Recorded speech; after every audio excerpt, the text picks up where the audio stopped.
বাংলাদেশের সরকার ডক্টর ইউনূস সাহেব এই কথাটা হয়তো ওনার কাছেও যদি বলেন, ওনাকেই বলছি, উপদেষ্টার ভিতরেও এখন কিছু মুনাফিক ঢোকানো হচ্ছে, এদেরকে বের করে দেন, নাহলে বাংলাদেশ আস্তে আস্তে অন্ধকারের দিকে যাবে। এই জন্য আন্দোলন যেমন আগেও মানুষ করেছে, এখনো যদি উল্টা পাল্টা হয়, কোন নাস্তিক কোন মুনাফিক যদি উপদেষ্টার জায়গায় গিয়ে বসে, বাংলার মানুষ আবার আন্দোলন করে তারে নামাতে বাধ্য হবে। কথা বলেন ঠিক না বেঠিক? এই জন্য ভালো মানুষ বসান। আবু সাঈদ মুগ্ধ জীবন দিল কোন নাস্তিককে বাংলার জমিনে বসানোর জন্য না। আবু সাঈদ মুগ্ধ জীবন দিল কোন মুনাফিককে বাংলার ক্ষমতায় বসানোর জন্য না। বাংলার ক্ষমতায় তারাই বসবে যারা কোরআনের পক্ষে কথা বলতে পারবে, মুসলমানের পক্ষে কথা বলতে পারবে, দেশের পক্ষে কথা বলতে পারবে, তারাই বাংলার ক্ষমতায় বসবে। ঠিক কিনা বলে? কোন জমিনের মাটি আমার হবে গোরস্থান,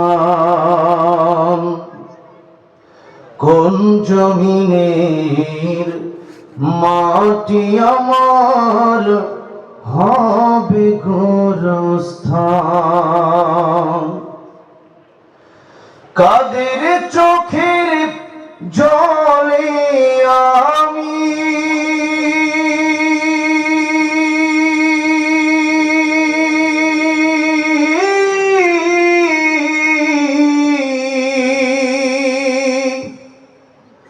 কাদের চোখের জলে আমি পাব পরিত্রাণ, কোন জমিনের মাটি আমার হবে গোরস্থান, কারাই আমায় গোসল দেবে, কে আনিবে কাফন, কারাই আমায় কেঁদে কেঁদে করে দেবে দাফন, কারাই আমার পাশে বসে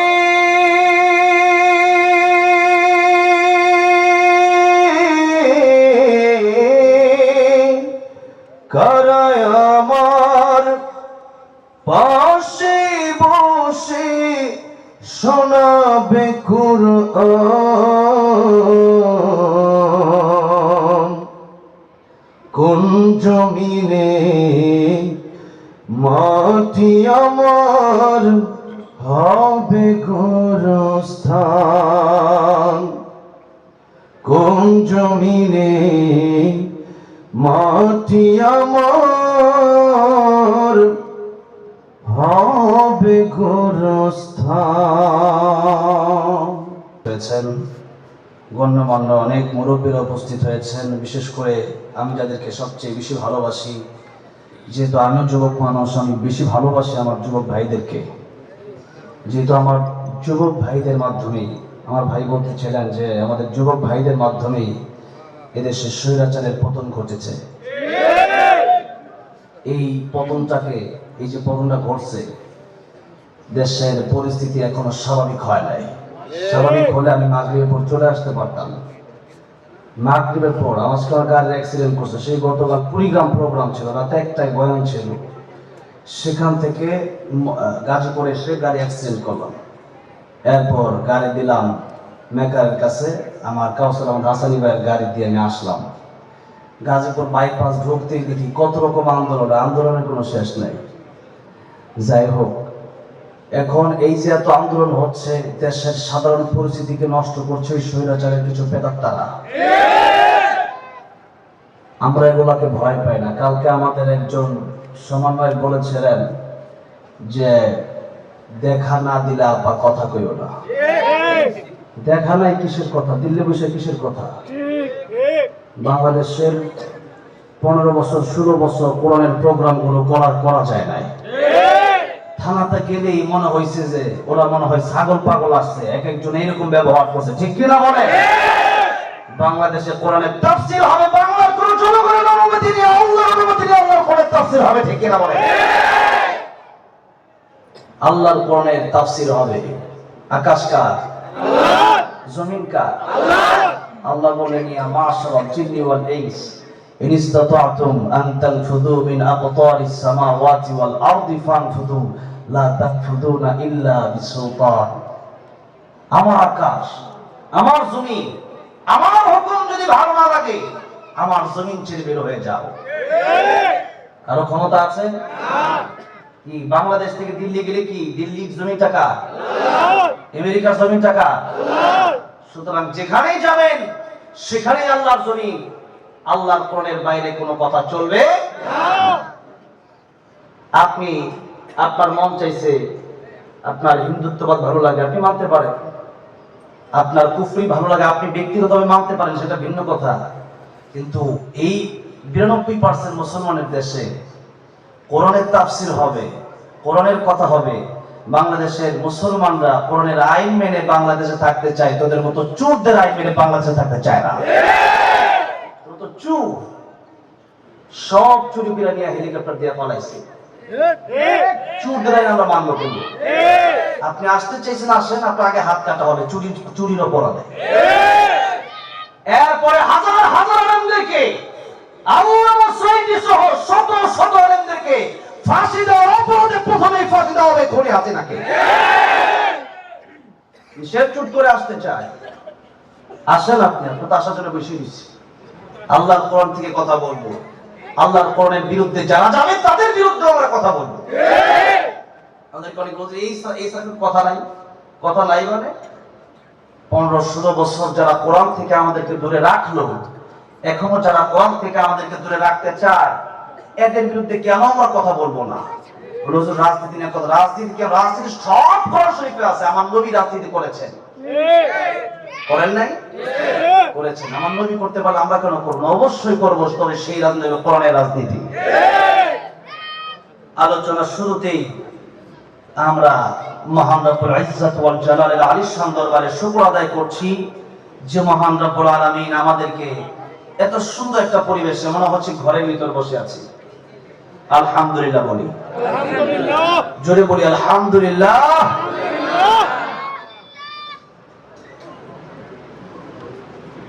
পবিত্র কোরআন শরীফের সূরা বাকারা থেকে এমন একটি আয়াতে কারিমা তেলাওয়াত করেছি যে আয়াতের তাফসীর বাংলাদেশে প্রায় আলেমগণ করেন এবং আমাদেরকে সেই তাফসীর শোনার প্রয়োজন।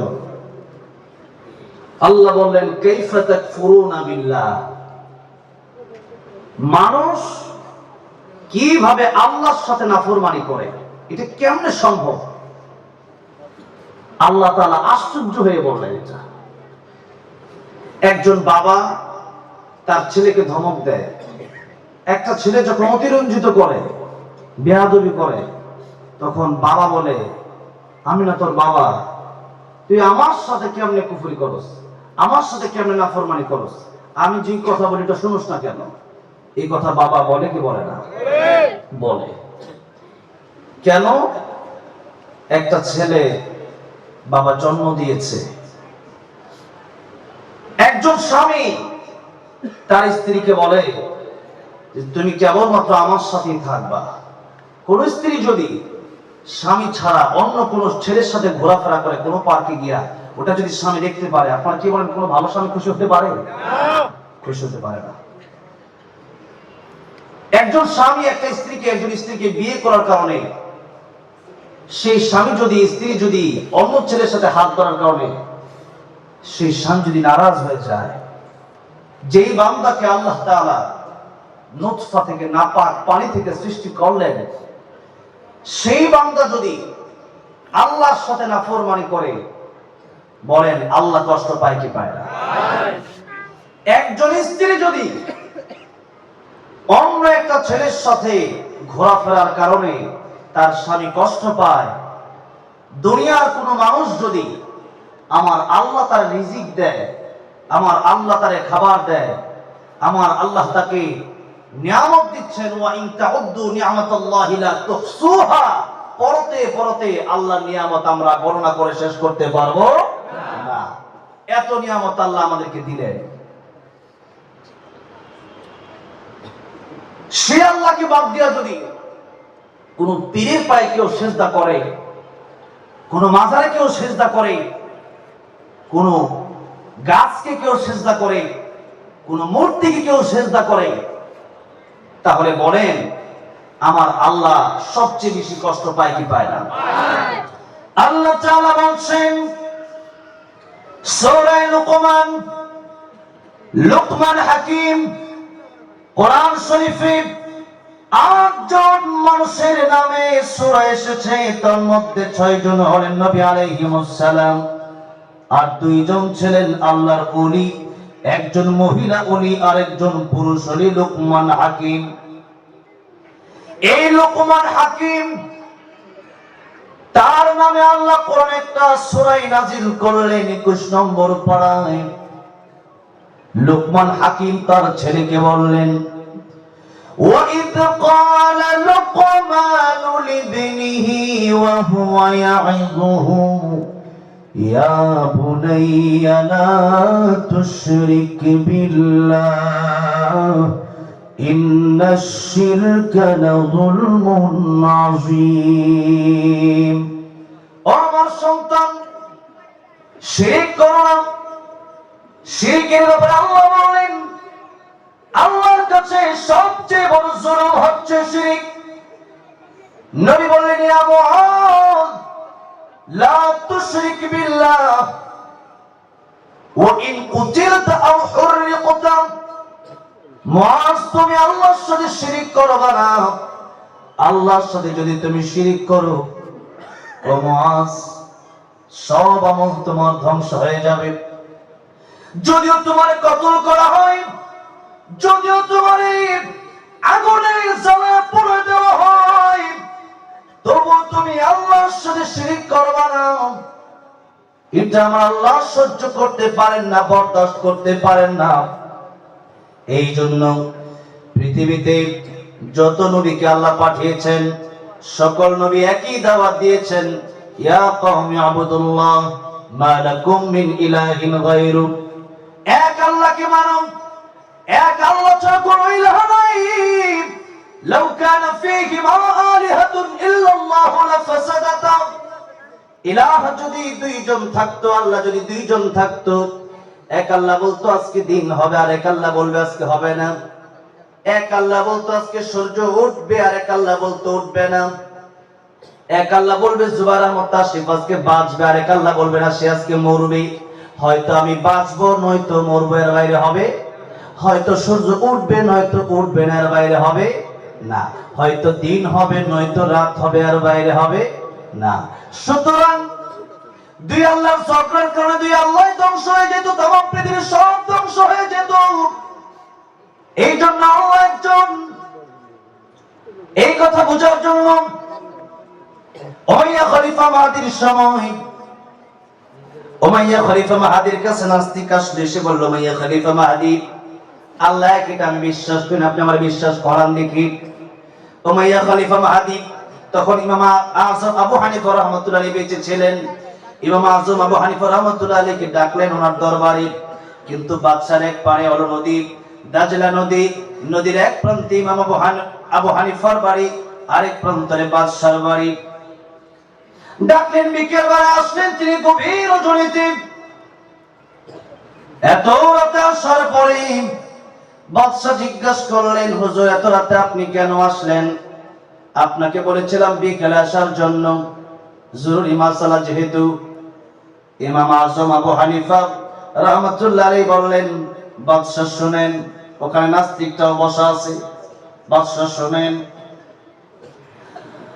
আমি রাতের বেলায় নদীর এক প্রান্ত থেকে এপার আসবো, আসলাম নদীর পাড়ে এসে দেখি কোনো নৌকা নাই, মাঝিও নাই। হঠাৎ করে দেখলাম একটা গাছ আমার সামনে আসলো।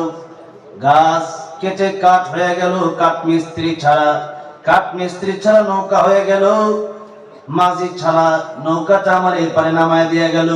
যেই মাত্র বলছে এই কথা, নাস্তিক বলল, ইমাম আযম, তোমার মনে ভাবছিলাম যে ইমাম আযম তুমি দেখি মূর্খ। ইমাম আযম ডাক দিয়ে বলেন, কেন আমি মূর্খ আপনি বলেন? নাস্তিক ডাক দিয়ে বলল, ইমাম আযম আপনি যে বললেন নৌকা একটা তৈরি হয়ে গেছে কাঠ মিস্ত্রি ছাড়া, আপনি চলে আসলেন মাঝি ছাড়া। কাঠ মিস্ত্রি ছাড়া কি কাঠ কাটা যায়, নৌকা বানানো যায়? আর মাঝি ছাড়া কি নৌকা চালানো যায়? একাকে কি নৌকা চলে নাকি? ইমাম আযম আবু হানিফা ডাক দিয়ে বলেন, নাস্তিক, একটা নৌকা যদি বানানেওয়ালা ব্যতীত বলতে না পারে, চালানেওয়ালা ব্যতীত চলতে না পারে, তোমার মাথায় কি এতটুকু জ্ঞান নাই? তুমি যে এই দুনিয়াতে আসলা, নুতফা থেকে নাপাক পানি থেকে তোমারও আমার আল্লাহ বানাইছে। এত বড় পৃথিবী, আকাশ জমিন চন্দ্র সূর্য গ্রহ নক্ষত্র, এটা এমনি হতে পারে না।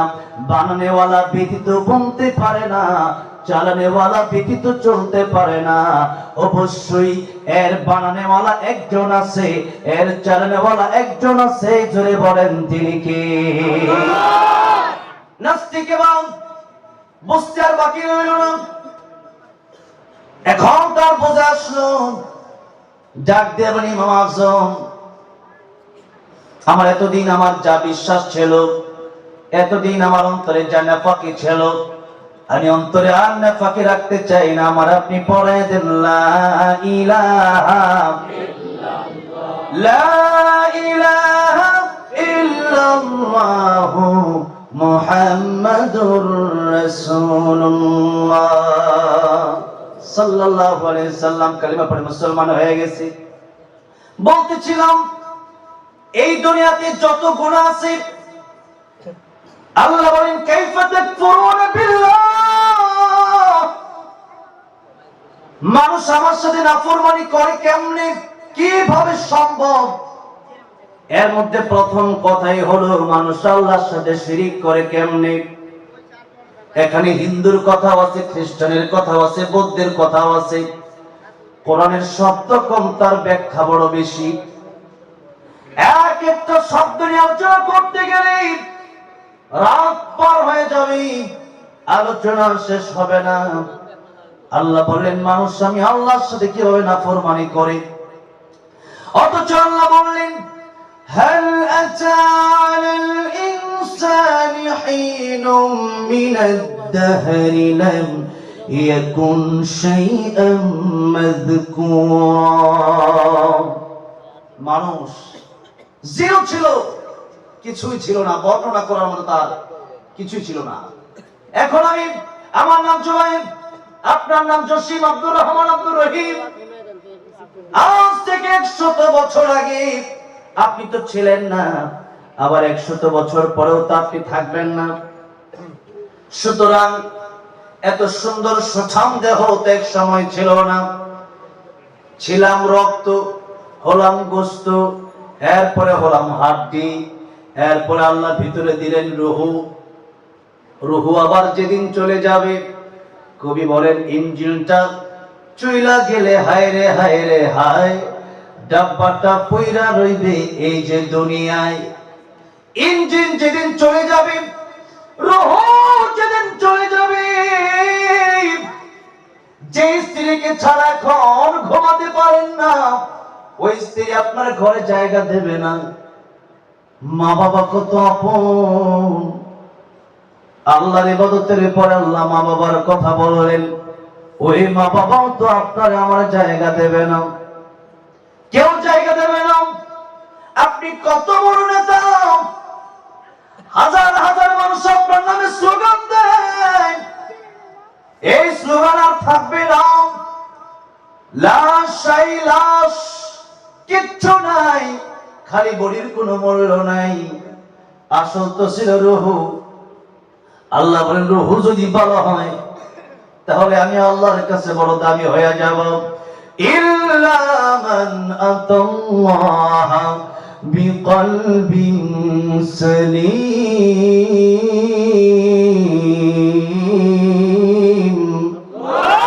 অন্তরটা যদি ভালো হয়, গোটা দেহ ভালো হয়ে যায়।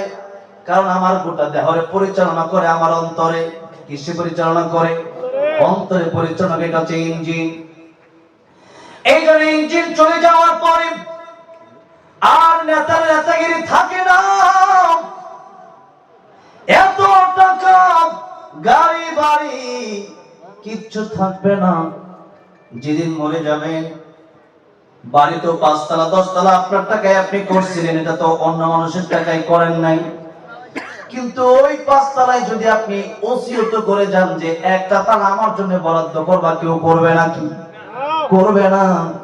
ওটা তো মরে গেছে, তো এখন তার ওসিয়তের দামটা রইল কোথায়? আর 5 তলায় রাখলে পরে কয়েকদিন পরে লাশ গন্ধ বের হবে, রাখা যাবে না। এই যে কয়েকদিন আগে ছোট্ট একটা গতকাল বা পরশু দিনের ঘটনা, মুনতাহা মেয়েটার হত্যা করছে।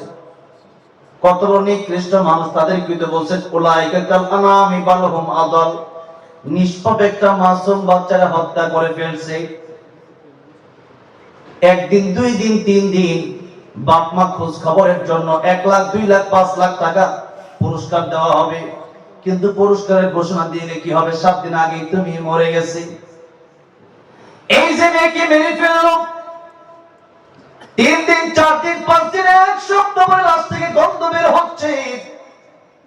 ও মুসলমান, আপনাদেরকে জিজ্ঞাসা করতে চাই, আজকের ওয়াজ মাহফিলে আমার মরণ হতে পারে কি পারে না?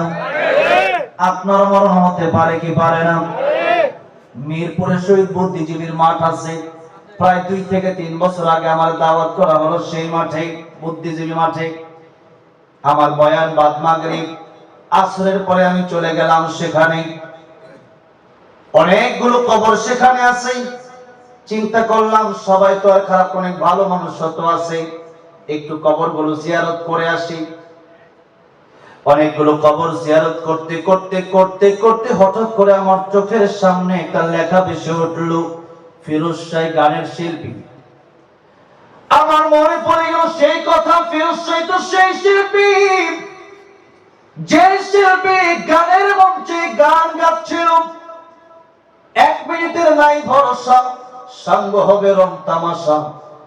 দম ফুরাইলে বন্ধু চক্ষু বুঝিলে, দম ফুরাইলে বন্ধু চক্ষু বুঝিলে। 1 মিনিটের নাই ভরসা, তার মুখ থেকে যখন উচ্চারণ হচ্ছিল, স্টেজের ভিতরে মাইকটা নিয়ে পড়ে গেল।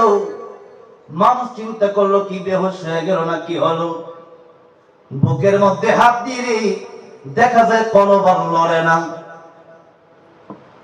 এই তো ছিল জীবন, আমার আপনার জীবন তো এই তো জীবন। এখানে আলোচনা করি, আমি আবার বাড়ি যেতে পারবো কিনা জানি না, আপনি আলোচনা শুনে বাড়ি যেতে পারবেন কিনা জানেন না। সুতরাং আল্লাহ রাব্বুল আলামিন বলেন, ইদা জাআ আজালুহুম লা ইস্তাখিরুনা সাআতাও ওয়া লা ইস্তাকদিমুন।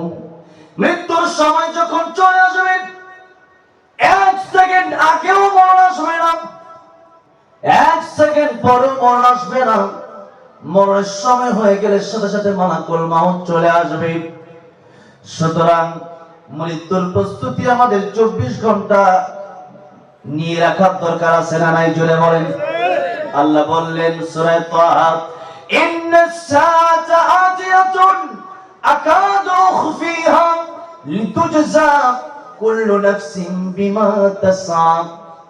এখানে সা মানে কিয়ামত বলা হয়েছে, কিন্তু কিয়ামতের 2টা ব্যাখ্যা এসেছে। আল্লাহর নবী বললেন, একটা হলো কিয়ামতে কুবরা, আরেকটা হলো কিয়ামতে সুগরা। কুবরা মানে বড়, সুগরা মানে ছোট। নবীজি বললেন, মান মাতা ফাকাদ কামাত কিয়ামাতুহু, যার যেদিন মরণ হয়ে যায় তার সেদিন থেকে কিয়ামত শুরু হয়ে যায়। মরণ যেদিন হয়ে যাবে কিয়ামত শুরু হয়ে যাবে। শুধু তাই না, মরণের আগেই ভালো মানুষ যদি হয়, সেই মানুষের কাছে আল্লাহর রহমতের ফেরেশতা চলে আসে আর বলতে থাকে, যারা পারেন আমার সাথে ঠোঁট মিলিয়ে পড়েন, ইয়া আইয়াতুহান নাফসুল মুতমাইন্না ইরজিই ইলা রাব্বিকি রাদিয়াতাম মারদিয়া ফাদখুলি ফি ইবাদি ওয়াদখুলি জান্নাতি। হে ভালো অন্তর, ভালো মন, চলে যাও তোমার রবের দিকে। কোন অবস্থায় রাদিয়াতুম মারদিয়া, তোমার আল্লাহ তোমার প্রতি খুশি, তুমি আল্লাহর প্রতি খুশি, কোনো টেনশন নাই, কোনো চিন্তা নাই। লাল গালিচা বিছিয়ে দিলাম, চলে আসো আমার আল্লাহর কাছে। মরতে দেরি হবে, আমার আল্লাহর সাথে তোমার সাক্ষাৎ হতে দেরি হবে না। সুবহানাল্লাহ জোরে কোন। আল্লাহর দেখার ইচ্ছা আছে না নাই? দেখা হবে জান্নাতে। কোথায় দেখা হবে? দুনিয়ার মানুষের প্রেমে পাগল হইছেন, শুধু মানুষের প্রেমে পাগল হবেন না, এই দুনিয়ার সুন্দর সৃষ্টি দেখে পাগল হবেন না। এই সৃষ্টির স্রষ্টা যিনি, তিনি কে?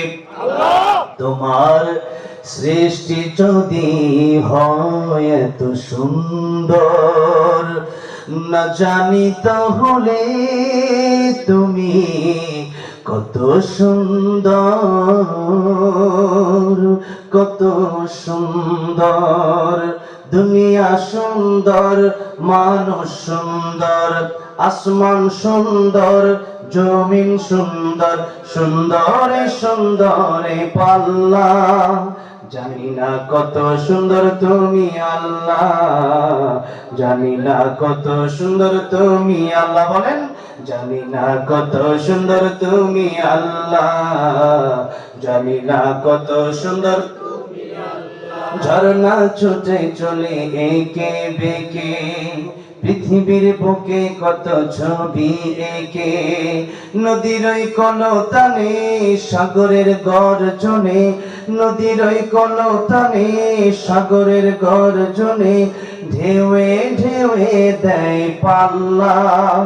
জানি না কত সুন্দর তুমি আল্লাহ, জানি না কত সুন্দর তুমি আল্লাহ। সুবহানাল্লাহ পড়েন।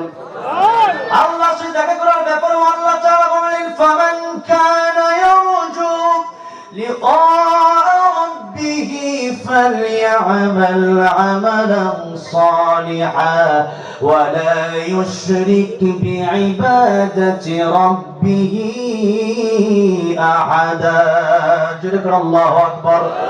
আল্লাহ বলেন, যারা আমার সাথে দেখা করতে চায়, আমার সাথে যারা সাক্ষাৎ করতে চায়, তারা যেন নেক আমল করে আর শিরক মুক্ত ইবাদত যেন তারা আমার কাছে নিয়ে আসে। কি মুক্ত ইবাদত? শিরক মুক্ত ইবাদত। আজকে আমাদের ইবাদত আছে, শিরকও আছে না নাই? শিরকের অভাব নাই। এই তো বাংলাদেশ থেকে যখন মূর্তিগুলা ভাঙা হচ্ছিল, রিপাবলিক বাংলা একটা চ্যানেল আছে ইন্ডিয়াতে, ইন্ডিয়ার এক সাংবাদিক আছে, ওটা মিন নাম হয়ে গেছে মিন সাংবাদিক। ওটা বাংলাদেশ নিয়ে এত মাথা কামায়, নিজের ঠিক নাই, কিন্তু বাংলাদেশ নিয়ে তার মাথা কামানোটা বেশি, নিজের খবর নাই। সে বলতেছে, দেখো বাংলাদেশ শুরু হয়েছে কি, তার মাথা গরম হয়ে গেছে। আমার দেশের মানুষ শান্তিতে আছে, আর মাথা গরম তার। তোর মাথা গরম কে লিগা? তার মাথা গরম হয়েছে এই জন্য। আরে আমাদের ইন্ডিয়ার ভিতরে আমরা তো ডাইরেক্ট মূর্তির সিজদা করি, ডাইরেক্ট মূর্তির পূজা করি। এখন বাংলাদেশের মানুষ তো মুসলমান, ওরা তো ডাইরেক্ট আর পূজা করবে না, সুতরাং নানান ধরনের মানুষের ছবি বানায় যে দেওয়া, এটা তার ঠিক পূজা করবে। এখন যেহেতু মূর্তিগুলো ভেঙে দেওয়া হয়েছে, তার মাথা গরম হয়ে গেছে। আমরা যে আইন, যে সিস্টেম, যে মূর্তি পূজা চালু করতেছিলাম, আস্তে আস্তে এটা তো বন্ধ হয়ে যাবে। এই জন্য ও মুসলমান, আজকে আমরা নাম মুসলমান হয়েছি, শিরক আমাদের স্বভাব নাই। মূর্তি বানানো হালাল না হারাম? হারাম। এই হারাম কাজের ভিতরে জড়িত ছিল অনেক লোক। বাংলাদেশের স্কুল, কলেজ, ইউনিভার্সিটির অনেক প্রতিষ্ঠানের ছেলে মেয়েদেরকে মাথা নোয়ানো হয়েছে। নাউজুবিল্লাহ বলেন। এই সমস্ত কাজ যারা করছে, আবার মুনাজাত কইরাও ছবি দিছে, এরা মুসলমান না মুনাফিক? মুনাফিকের জায়গা কই হবে? আল্লাহ বললেন, ইন্নাল মুনাফিকিনা ফিদ দারকিল আসফালি মিনান নার ওয়া লান তাজিদ লাহুম নাসীরা। ও নবীজি, কিয়ামতের ময়দানে মুনাফিক যারা হবে, এদের জাহান্নামের সবচেয়ে অতর্ক তাদের জায়গা হবে, জাহান্নামের সবচেয়ে কঠিন শাস্তি তারা ভোগ করবে। আর আল্লাহর নবীকে বললেন, ওয়ালান তাজিদ লাহুম নাসীরা, কোন সাহায্যকারী, কিয়ামতের ময়দানে মুনাফিকের জন্য খুঁজে পাওয়া যাবে না। একজন মুনাফিক তার জানাজা নবী পড়লেন। আল্লাহ বলেন, নবী আপনি জানাজা পড়ালেও মুনাফিকের কোনো ক্ষমা হবে, দোয়া করলেও কোনো ক্ষমা হবে না। আপনি 50,000 টাকা দিয়ে না হুজুর বারাক জানাজা পড়াই দিয়েছেন, এত সস্তা না। ওই যে জানাজার নামাজ পড়াইছে, জানাজার নামাজ পড়াই কি টাকা কি কয় দরকার নেই, তিনখানায় দিয়ে দিও। আর আপনি হুজুর বারাক করছেন 50,000 টাকা দিয়ে জানাজা পড়ানোর জন্য। যে আপনার বাপে ছিল মুনাফিক, সারা জীবন ইসলামের বিরুদ্ধে কথা বলছে, তো মনে করছে আমি একবার নিষ্পাপ মাসুম।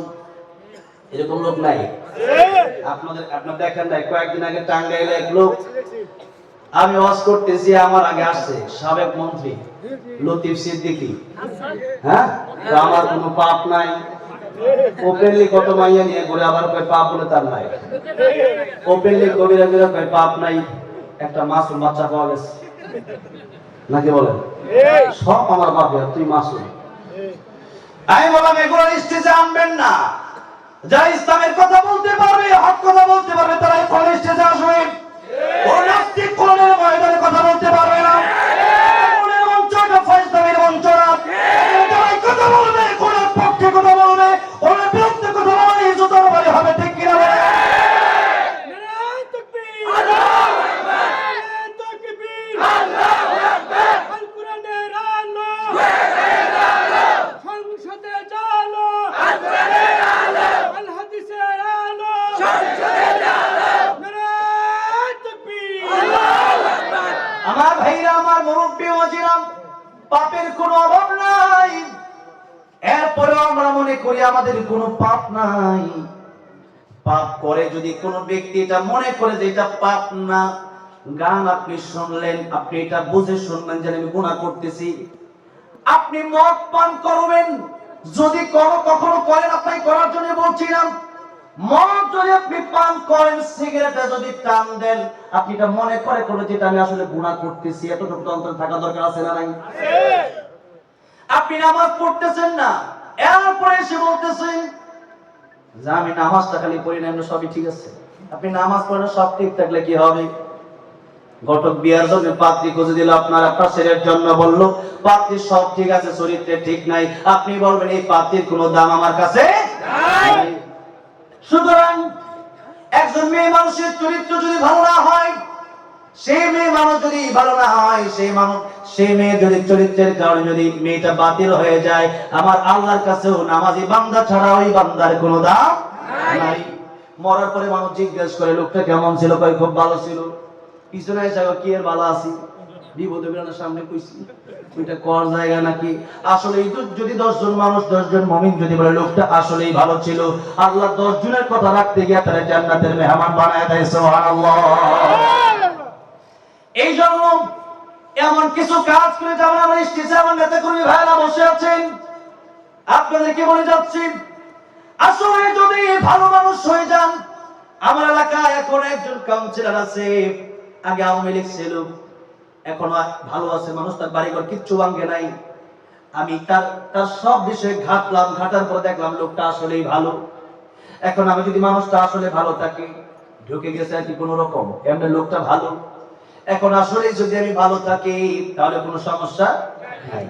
আর যদি আসলে আমি ভালো না হই, এমনি ক্ষমতা পেয়ে গেছি, মনে করেন কথার কথা, একদিন, 2 দিন, 3 দিন আপনার সামনে এসে মানুষ সম্মান করলেও আপনার আউলে গিয়ে, আপনার আড়ালে গিয়ে কিন্তু আপনার বদনাম করবে। এই সম্মানের তো কোনো দাম নাই। 15 বছর সম্মান ছিল, এখন নাই। এই সম্মানের কোনো দাম নাই। কিসের দরকার এমপি মন্ত্রী হওয়ার? আল্লাহর কোরআন শিখেছি মানুষ সম্মান করে 15-16 বছর না। আহমদ শফি রহমাতুল্লাহ আলাইহি মরার আগেও সম্মান ছিল, মরে গেছে এখনো তার জন্য মানুষ দোয়া করে কি করে না? মরার আগেও সম্মান ছিল, মরেছে এখন সম্মান করে নাই, মানুষ এখনো তার জন্য দোয়া করে। আল্লাহ জুনায়েদ বাবুনবী তার জানাজায় গিয়েছিলাম, মৃত্যুর আগে যা মানুষ শত জানা যায় তার চেয়ে কম না 10 ডাবল বেশি। আল্লামা সাইয়্যিদ রহমাতুল্লাহ আলাইহি, তোমরা 13 বছর আল্লামা সাইয়্যিদকে কারাগারে রেখেছো, এরপর ইনজেকশনের সাথে বিষ দিয়ে মেরেছো, সেই ডাক্তারকে আর খুঁজে এখন পাওয়া যাচ্ছে না। আল্লামা সাইয়্যিদ রহমাতুল্লাহ আলাইহিকে মেরেছে, আল্লামা সাইয়্যিদ রহমাতুল্লাহ আলাইহিকে তো তারা মারতে পারে, এবং আল্লামা সাইয়্যিদ ইচ্ছা ছিল আমি শহীদ হব। কি হব? শহীদ হব। আল্লামা সাইদ রহমাতুল্লাহ আসলে শহীদ হয়েছেন। আমি বলেছিলাম আমার গানে আল্লামা সাইদ রহমাতুল্লাহ আলাইহিকে শহীদ করে দেওয়া হলো। তারা ভেবেছে মানুষের মৃত্যুর পর বুঝি মানুষের সব শেষ হয়ে যাবে, কিন্তু আল্লামা সাইদের বক্তব্য বাংলার পড়তে পড়তে, বাংলার মাটিতে মাটিতে, বাংলার ঘরে ঘরে আজও আছে না না। বরং তুমি বেঁচে আছো, তোমার মানুষ ফাঁসি দেওয়ার জন্য খোঁজে, তোমার মানুষ পেটানোর জন্য খোঁজে, তোমার বাড়িঘর ভাঙার জন্য মানুষ যায়, তোমার লাঞ্ছনা করার জন্য মানুষ যায়। যেখানে কোরআনের কথা হয়, যেখানে ভালো মানুষ আছে, সেখানেই তোমার বিরুদ্ধে বদনাম, তুমি লোকটা খুবই খারাপ। আর আল্লামা সাইদ রহমাতুল্লাহ চলে গেলেন, 13 বছর কারাগারে ছিলেন, এখন চলে গেছেন। এখনো প্রত্যেক মাহফিলে মাহফিলে, প্রত্যেক জায়গায় জায়গায় আল্লামা সাইদের নাম আছে না নাই? এই জন্যই আপনি যদি মানুষটা আসলেই ভালো হন, এমন কিছু কাজ করে যান যে কাজের কারণে মানুষ আপনার ইন্তেকালের পরে বলবে আসলে লোকটা ভালো ছিল, আমার আল্লাহ বললেন লোকটা ভালো ছিল। এমনকি ভালো মানুষের মৃত্যুর উপর আকাশ পর্যন্ত কাঁদতে থাকে, জমিন পর্যন্ত কাঁদতে থাকে। কেন কাঁদে? সপ্তাহে বৃহস্পতিবারে, প্রতি সপ্তাহে বৃহস্পতিবারের সন্ধ্যায় আল্লাহর কাছে সাপ্তাহিক রিপোর্ট পেশ করা হয়। ভালো মানুষের রিপোর্ট যখন পেশ করা হয়, নামাজ আছে, রোজা আছে, কোরআন তেলাওয়াত আছে, জিকির আছে, পিতামাতার খেদমত আছে, দান আছে, সদকা আছে, এত ভালো আমল দেখে আকাশ মুখরিত হয়ে যায়, আকাশে গ্রান হয়ে যায়, সেন্ট স্প্রের মতো গ্রান হয়ে যায়। সুবহানাল্লাহ। আর যখন বদকারীর আমলনামা আকাশ দিয়ে নিয়ে যাওয়া হয়, তখন আকাশ সেই বদ আমলের দুর্গন্ধে আকাশ নষ্ট হয়ে যায়। এই জন্য মানুষের মৃত্যুর পর ওই ভালো মানুষটার জন্য আকাশ পর্যন্ত দোয়া করে, জমিন পর্যন্ত দোয়া করে। শুধু তাই না, ভালো মানুষের মৃত্যুর পর আল্লাহর ফেরেশতারা পর্যন্ত তারা জানাজায় হাজির হয়ে যায়। আল্লামা জুবাইর আহমদ আনসারী রাহমাতুল্লাহ আলাইহি ইন্তেকাল করেছিলেন। আল্লামা জুবাইর আহমদ আনসারী রাহমাতুল্লাহ আলাইহি ইন্তেকালের পরে করোনার সময় ছিল, করোনা ভাইরাস, একজন আরেকজনের সাথে হাতে মেলানো যাবে না, 5 জন একসাথে নামাজই পড়া যাবে না, এত ভয়ানক পরিস্থিতি, এত ভয়ানক অবস্থা। এর মধ্যে তিনার ইন্তেকাল হয়ে গেল। লক্ষ লক্ষ মানুষ আধা ঘন্টার ভিতরে কোন জায়গা থেকে যেন ছুটে আসলো। আল্লাহু আকবার। আমার তো মনে হয় সেদিন শুধু মানুষ ছিল না, সেদিন আল্লাহর ফেরেশতাও ছিল। কোন সুবহানাল্লাহ। আমার ভাইরা, আমার মুরব্বি ওয়াজির, এই জন্য অন্তরের ভিতরে করোনা থাকি রাখবেন না। আজকে আমাদের ভিতরে মুনাফিকের অভাব নাই। আপনি মুনাফিক খোঁজার জন্য আমেরিকা যাওয়ার দরকার নাই, লন্ডন যাওয়ার দরকার নাই। মুনাফিক খোঁজার জন্য শুধু দুবাই, কাতার, কুয়েত যাওয়ার দরকার নাই, মালয়েশিয়া, ইন্দোনেশিয়া যাওয়ার দরকার নাই। তাহলে কোথায় যাব? এই যে আশুলিয়া, সাভার, ওই মূল জায়গায় যাওয়ার দরকার নাই। আপনার এলাকায় খুঁজলেই দেখবেন দু একটা মুনাফিকের অভাব নাই। দু একটা করে মুনাফিক আপনি এমনি পাবেন। এতদিন 15 বছর ছিল এক জায়গায়, এখন কেউ উঠে দিছি, বুঝেন নাই? আছে না নাই? এখন কি আমি তো তুঙ্গল লোক, আছে না নাই? অভাব নাই। খুব সাবধান, এদেরকে জায়গা দেওয়া যাবে। আর যদি এরপরেও এটা মনে করেন আমার ইচ্ছা মতো আমি চালাবো, উনিও ভাবছিলেন 2040 পর্যন্ত কারো বাপের ক্ষমতা নাই, কারো বাপের ক্ষমতা নাই, কিন্তু আমার আল্লাহর ক্ষমতা আছে না নাই? কারো বাপের ক্ষমতা লাগে না, আমার আল্লাহর ক্ষমতাই যথেষ্ট। আমার আল্লাহ মারতে হলে 50 জন লাগে না। আমার আল্লাহ নমরুদকে একটা মশা দিয়ে শেষ করে দিছে, ফেরাউনকে পানিতে ডুবায় শেষ করে দিছে। তুমি আর কত বড় পালোয়ান, তুমি তো সিরিয়ালের বাইরে। এই জন্য ভাইরা আমার, বন্ধুরা আমার, মুরব্বি ওয়াজিরা আমার, আজকের মাহফিল থেকে শিক্ষা নিয়ে যাবেন। আমার যদি মনে চায়, যদি আপনার মনে চায় যে আমি হিন্দুত্ববাদ কায়েম করব বা তাদের সাথে থাকবো, তাদের সাথে একদিকে যান, দুই দিকে আসবেন না। নবীর পিছনে নামাজ পড়ে পাগড়ি জুব্বা সবই আছে, কিন্তু জিবরাইল আমিন যখন লিস্টে নিয়ে আসলেন, নবী দেখলেন প্রথম লিস্টে তার নাম যে পাগড়িওয়ালা জুব্বাওয়ালা। নবী জিজ্ঞেস করেন এটা মুনাফিক কেমনে? জিবরাইল ডাক দিয়ে বলেন, ইয়া রাসূলুল্লাহ, মুনাফিক হওয়ার জন্য আপনি তারা ডাইরেক্ট দেখলে চিনবেন না। ওটা দাড়িও থাকবে, টুপিও থাকবে, জুব্বাও থাকবে, তলে তলে থাকবে শয়তানি। বাংলাদেশের সব হুজুর কি ভালো নাকি? আমি অনেক সময় বলছি হুজুররা যারা ভালো, আলহামদুলিল্লাহ তারা তো ভালো। হুজুররা সবচেয়ে বেশি ভালো। হুজুররা ইন্নামা ইয়াশাল্লাহু মিন ইবাদিহিল উলামা। হুজুররা সবচেয়ে ভালো কার কথা? আল্লাহর কথা। আল উলামা ওয়ারাসাতুল আম্বিয়া, নবীর কথা। কিন্তু বাংলাদেশের ভিতরে এমনও হুজুর আছে কোরআন তেলাওয়াত সহিহ শুদ্ধ করে পড়তে পারে না, শিরকের সাথে ডাইরেক্ট সম্পৃক্ত, বাবার মাজারে গিয়ে সেজদাও করে। এমন হুজুর বাংলাদেশে ওয়াজ করে কি করে না? এমন হুজুর ওয়াজ করে, এদেরকে মানুষ আবার দাওয়াত দেয়। আজকে তারা গিয়ে ওয়াজের সময় কোরআন সুন্নাহ থেকে কোনো কথা নাই, খালি ডিজে জিকির করে। ওইটা আবার টিকটকার, যারা টিকটক করে এরা আবার ওইটা ডিজে বানায়, ওরা মুখ মিলায়, মাইয়া পোলা সব। কোন হুজুর যে জিকির করতেছে হিম হি হিম হি জিকির, ওটা আবার জিকির নাকি না ভন্ডামি? জিকির করতে ওই জিকির এখন ডিজে দিছে, বানায় ডিজে বানায় দিছে। ওই ডিজে জিকির এখন সবাই মুখ মিলে টিকটকে বের করছে। ওই হুজুরকে আমি হিম মিলে জিকির করি নাই, তাহলে কি করছে? চিন্তা করে দেখেন, বাংলাদেশে আলতু ফালতু বাউল মমতাজের মতো লোক ওয়াজ করে। মমতাজও কিন্তু ওয়াজ করে। আপনি সাত দিয়ে ইউটিউবে যে মমতাজের ওয়াজ শুনতে পাবেন। ওই বাউল শিল্পীরা ওয়াজ করে, কি ওয়াজ? তারা ওয়াজ করে, কিন্তু এই ওয়াজের একটা স্টেজ বানায় ওয়াজ করে, মারেফতের ওয়াজ। এরপরে বলে নামাজ, মনের নামাজ, বড় নামাজ। আমি কইলাম তাহলে মনের খাওন বড় খাওন। নামাজ যদি মনে মনে পড়া যায়, তুই ভাত আর কালকে থেকে খাবি না, তোর বট গাছের সাথে বেঁধে রাখা হবে 3 দিন। তোর পানি লাগলে, খাবার লাগলে বলা হবে তুই মনে মনে কলা খা। ওটা তো পারস না, ভাত বাড়ির জায়গা পাও না। ও 12টা বেজে গেছে, আলোচনা শুরু করতে পারলাম না। আমার ভাইরা, আমার বন্ধুগণ, আধা ঘন্টা ঠিক আছে, 12:30 শেষ করে ইনশাআল্লাহ। হ্যাঁ, লিল্লাহি তাকবীর। একটু জোরে দিতে হবে, লিল্লাহি তাকবীর।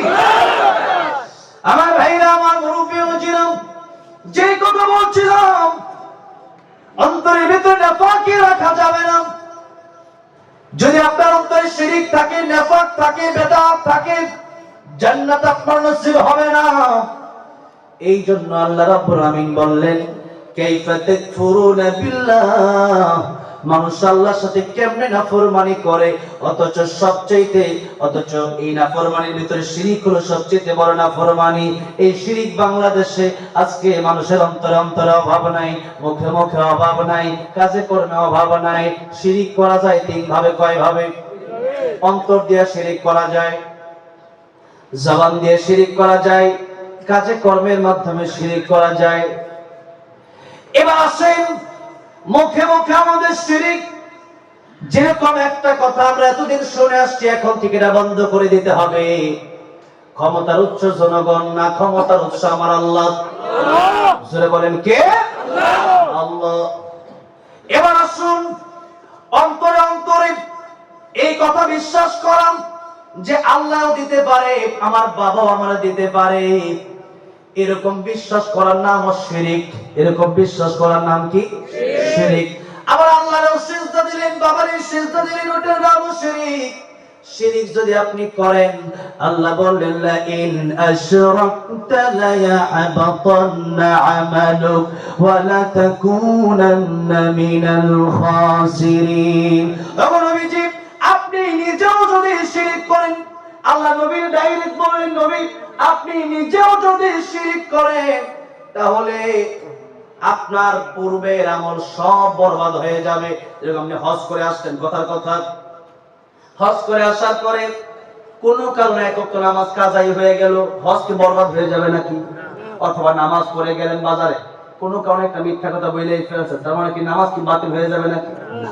কিন্তু যদি আপনি শিরিক করেন, যত আমল করেছেন, যত ইবাদত করেছেন, সব ইবাদত, সব আমল আপনার বরবাদ হয়ে যাবে। সুতরাং কাইফা তাকফুরুনা বিল্লাহ, কুফরের ভিতরে সবচাইতে বড় হলো শিরিক, নাফরমানির ভিতরে সবচাইতে বড় হলো শিরিক। এই শিরিকের গুনাহ আমরা ছেড়ে দেব বলে ইনশাআল্লাহ। এবার আসেন আল্লাহ রাব্বুল আলামিন বলেন, ওয়া কুনতুম আমওয়াতা, অথচ তোমরা ছিলেন মৃত। অনেক কথা ছিল কিন্তু আজকের মধ্যে বলবো না। এদিকে আলহামদুলিল্লাহ ঢাকার এই অবস্থাটা ভালো, আগামীতে যেন আরো আগে আনা হয় এই টাইমটা। যে রাসূল সাল্লাল্লাহু আলাইহি সাল্লাম রাতের বেলা এশার নামাজ পড়ে খুব দ্রুত ঘুমিয়ে পড়তেন, আর আমরা রাতের বেলা ঘুমাই না, ঘুমাই দিনে, ঠিক কিনা? উল্টা আমরা এই নিয়মগুলো চেঞ্জ করা দরকার আমাদের। আস্তে আস্তে ইনশাআল্লাহ আরো আগে নিয়ে আসলে তাহলে খুব ভালো হয়। তো যাই হোক, আমরা এক সময় ছিলাম মৃত, আল্লাহ বললেন ফাআহইয়াকুম, আমি আল্লাহ তোমাদেরকে জীবন দান করলাম। আল্লাহ বলেন সুম্মা ইউমীতুকুম, আবার মরতে হবে কি হবে না? আবার মরতে হবে। আল্লাহ বললেন আবার মরে গেল ওইটাই শেষ না, সুম্মা ইউহয়ীকুম, আমি আল্লাহ আবার তোমাদেরকে জীবিত করব, আবার তোমাদেরকে উঠাবো। এরপরে শোনো, তোমরা ইলাইহি তুরজাউন, উঠবো তাই শেষ না, আমি আল্লাহর সামনে তোমাদের দণ্ডায়মান হতে হবে, দাঁড়াতে হবে। জীবনের সমস্ত হিসাব আমি আল্লাহর সামনে দাঁড়ায় দিতে হবে। সুতরাং জীবনের সব হিসাব যেহেতু আল্লাহর সামনে দিতে হবে, জীবনটা সুন্দর করে নামাজ পড়ে, মা বাবার খেদমত করে, ভালো কাজ করে এরপরে আল্লাহর সামনে দাঁড়ানোর দরকার আছে না নাই?